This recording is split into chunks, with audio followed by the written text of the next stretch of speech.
चलिए अब बात करते हैं सीआरआर की। नंबर 2,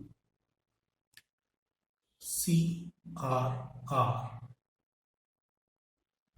यानी कि आपका कैश रिजर्व रेशियो। ठीक, बात करते हैं सीआरआर की। सबसे पहले समझते हैं सीआरआर होता क्या है। तो जो कमर्शियल बैंक होते हैं वो पब्लिक का पैसा अपने पास जमा करते हैं और उन्हें उस पैसे का एक पार्ट आरबीआई के पास रखना पड़ता है। जो पार्ट टोटल डिपॉजिट का कमर्शियल बैंक आरबीआई के पास रखते हैं उसे सीआरआर बोलते हैं। एग्जाम्पल, जैसे कि मान लीजिए एक कमर्शियल बैंक है जिसका टोटल डिपॉजिट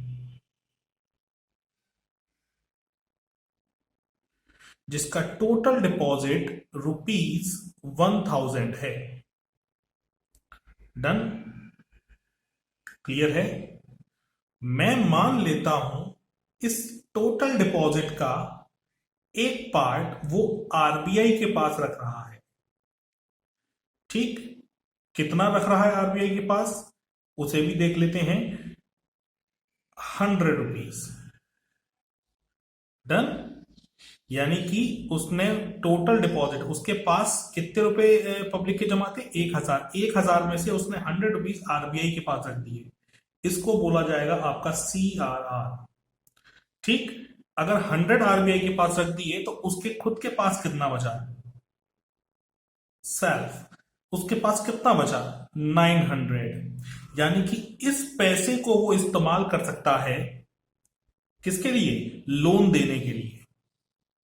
डन? इस समय जो कमर्शियल बैंक है वो कितना लोन दे सकता है? मैक्सिमम 900, क्योंकि आरबीआई ने उसे ₹100 कहां रखने के लिए बोला है? सीआरआर में। क्लियर है? नहीं क्लियर है? तो इस तरीके से इसकी डेफिनेशन क्या होती है या इसको कैसे मतलब कि हम लोग लिखेंगे, तो समझिए। CRR is a part of total deposit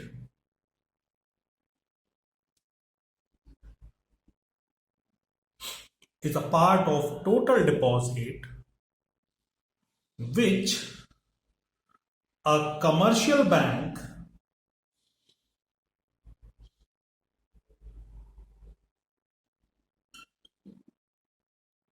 which a commercial bank kept with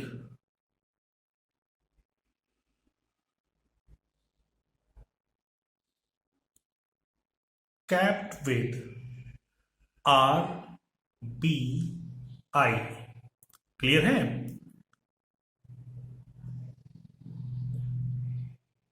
in the form of cash। in the form of cash। Clear? यानी किस फॉर्म में रखती है? In the form of cash only. Done? अच्छा, यहां इस बात को ध्यान रखें, कमर्शियल बैंक इस पैसे को आरबीआई के पास रखती है लेकिन आरबीआई इस पर कोई इंटरेस्ट नहीं देती। अगर मैं इसे आगे लिख दूं तो it is a interest free reserve. It is a interest free reserve. ठीक, ये इंटरेस्ट फ्री रिजर्व होता है। यहां एक बात और समझ लें अच्छी तरीके से कि इसको इसका जो मेंटेनेंस चार्ज होता है वो आरबीआई बियर करता है। डन? और इसका जो रेट होता है किसका? सीआरआर का, ये आपका फ्लोट होता रहता है 5% से लेके 15% के बीच। ठीक, 5 to 15% ये फ्लोट होता रहता है। डन? चलिए आगे बात करते हैं। तो सीआरआर से आरबीआई किस तरीके से इन्फ्लेशन को कंट्रोल करता है, इस पर बात करते हैं। डन। अभी जस्ट हमने एक एग्जांपल लिया था, उसी एग्जांपल को कंटिन्यू करते हैं कि एक कमर्शियल बैंक है जिसका टोटल डिपॉजिट 1000 है। टोटल डिपॉजिट कितना है? Total deposit ₹1000। Done. RBI RBI के पास उसने कितना रखा था? ₹100 उसने आरबीआई के पास रखा। डन। सेल्फ उसके पास पब्लिक को लोन देने के लिए कितने बचे? 900। क्लियर। मान लीजिए कि देश में इन्फ्लेशन चल रहा है। देश में क्या चल रहा है आपका? इन्फ्लेशन चल रहा है। तो इन्फ्लेशन की कंडीशन में आरबीआई क्या करता है? इस लिमिट को इंक्रीज कर देता है। ठीक, इस लिमिट को इंक्रीज कर देता है। किसमें? इन्फ्लेशन में। देखिए, ये 100 से उसने इंक्रीज कर दिया और इसे कर दिया ₹150। ठीक, यहां से इंक्रीज करके इसे 150 कर दिया। अगर कमर्शियल बैंक 1000 में से 150 आपका आरबीआई के पास रखेगा तो उसके पास 900 नहीं बचेंगे। अब उसके पास कितने बचेंगे? 850। हाँ या ना? तो उसके पास पहले के मुकाबले कम पैसे बचे। अब वो उतना लोन नहीं दे सकता, यानी कि इतना पैसा मार्केट में सप्लाई नहीं कर सकता जितना पहले कर पा रहा था। ठीक है ना? अब वो उतना पैसा सप्लाई नहीं कर सकता, यानी कि आरबीआई ने पहले के मुकाबले उसके क्रेडिट क्रिएशन की पहले जो उसकी क्रेडिट क्रिएशन की आपकी लिमिट थी उसको क्या कर दिया? पहले के मुकाबले कम कर दिया है। आरबीआई ने उसके लोन देने को कंट्रोल कर लिया है। डन। अगर यही बात करें डिफ्लेशन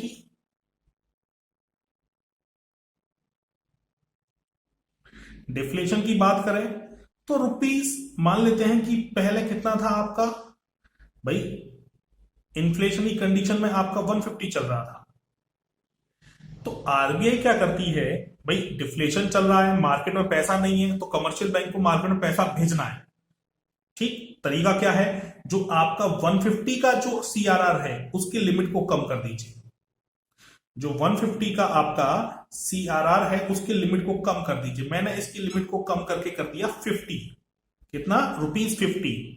तो ₹50 आपका सीआरआर में रहेगा, यानी आरबीआई के पास। तो 1000 में से 50 अगर आरबीआई के पास रहेगा तो 950 बैंक के पास रहेगा।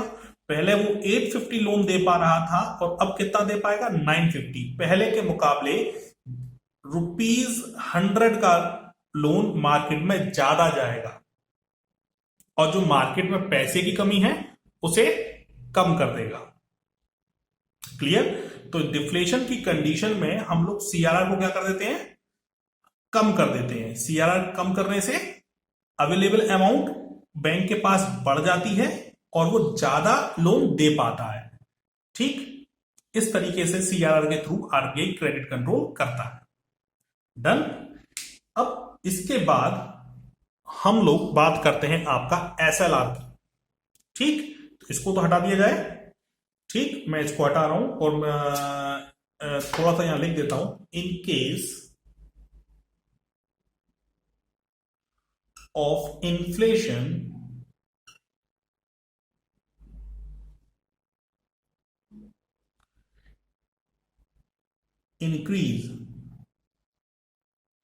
increase the CRR in case of deflation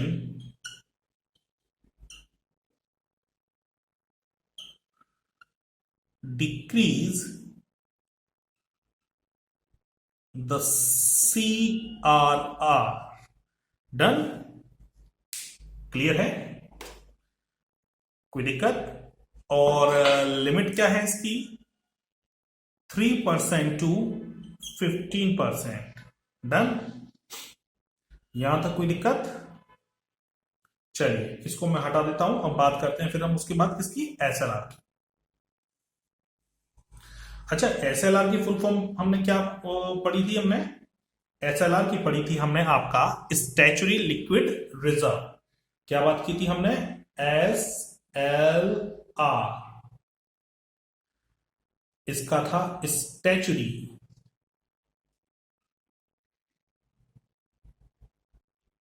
liquid reserve. ठीक। अच्छा, स्टैचुरी लिक्विड रिजर्व क्या होता है? अभी जस्ट हमने पढ़ा था सीआरआर, टोटल डिपॉजिट का एक पार्ट जो आरबीआई के पास रखा जाता है। अब मैं आपको दूसरी चीज बता रहा हूं। टोटल डिपॉजिट का एक पार्ट कमर्शियल बैंक को अपने पास रखना पड़ता है। एक तो आरबीआई के पास, वो हो गया सीआरआर। एक रखता है अपने ही पास, वो होता है SLR, statutory liquid reserve. Done? फिर सुन लीजिए, टोटल डिपॉजिट का एक पार्ट तो चला गया आरबीआई के पास और एक पार्ट किसके पास रह गया?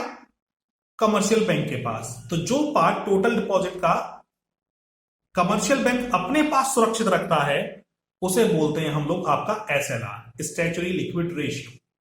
डन? चलिए मैं यहां चार्ट के फॉर्मेट में भी समझा देता हूं। मान लीजिए टोटल डिपॉजिट आपका ₹1000 है। क्लियर? तो सी आर आर मान लिया हमने 100, एसएलआर मान लिया 200, तो 100 एंड 200 कितना हो गया आपका? 300। तो ये है आपका एस एल आर। तो 1000 में से हमने 300 हटा दिया तो 700 बैंक यूज कर सकती है लोन देने के लिए।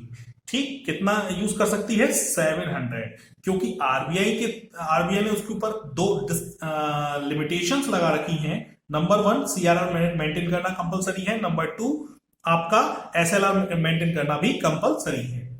सीआरआर आरबीआई के पास रहेगा, एसएलआर उसके सेल्फ के पास रहेगा, अपने पास रहेगा। यानी कि इस पैसे से अलग रखना है, रहेगा लेकिन उसी के पास। डन? बात समझ में आ गया? चलिए मैं इसको जरा अब आपको लिखवा देता हूं। देखिए एसएलआर क्या होता है, यहां से लिख देते हैं। एस एल आर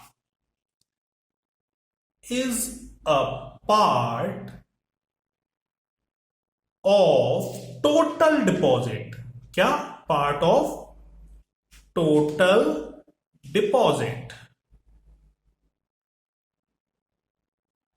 यानी कि जैसे कि आपने सीआरआर की बात की थी, सेम आपका एसएलआर भी पार्ट होता है टोटल डिपॉजिट का, विच a commercial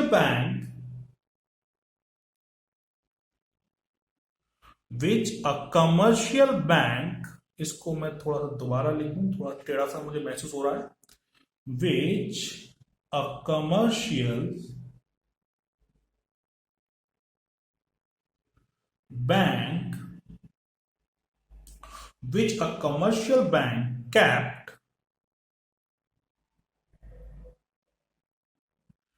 kept itself। Done? अपनी पास रखता है। in the form of cash, gold and security। Done? तीनों चीज देखिए, ध्यान दीजिए। सीआरआर केवल किसमें था? कैश में। और ये किसमें रखा जा सकता है? कैश में भी, गोल्ड में और सिक्योरिटीज में। Done?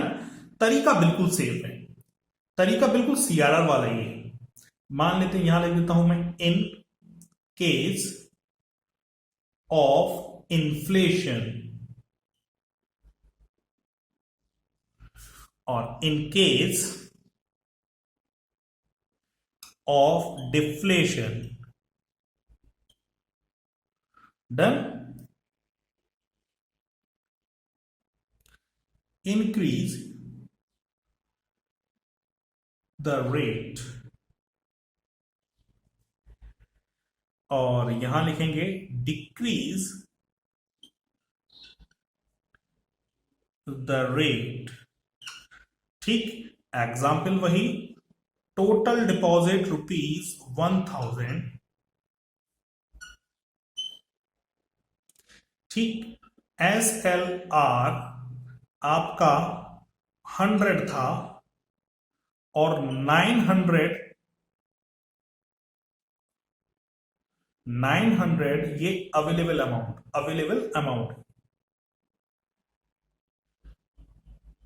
Amount for loan, available amount for loan कितना?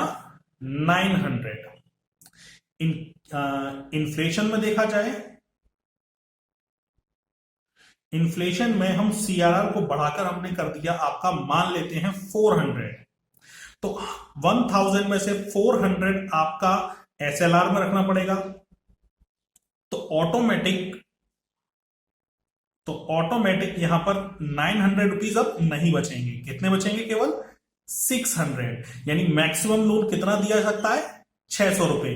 पहले के मुकाबले देखो, पहले 900 रुपए मार्केट में जा रहा था तो इन्फ्लेशन हो रहा था, अब 600 मार्केट में जाएगा तो इन्फ्लेशन कंट्रोल हो जाएगा।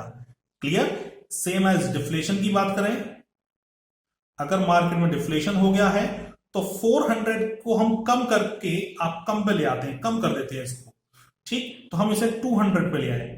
तो टोटल डिपॉजिट का 200 हमने आपका एसएलआर में रखवा दिया, तो मैक्सिमम लोन जो हम दे रहे थे 600, अब वो कितना दे सकते हैं हम लोग? 800 दे सकते हैं। क्लियर? तो पहले के मुकाबले अब ज्यादा लोन मार्केट में फिर से जा रहा है, तो जो डिफ्लेशन है वो कंट्रोल हो जाएगा। क्लियर है? नहीं क्लियर है? डन। चलिए अब आगे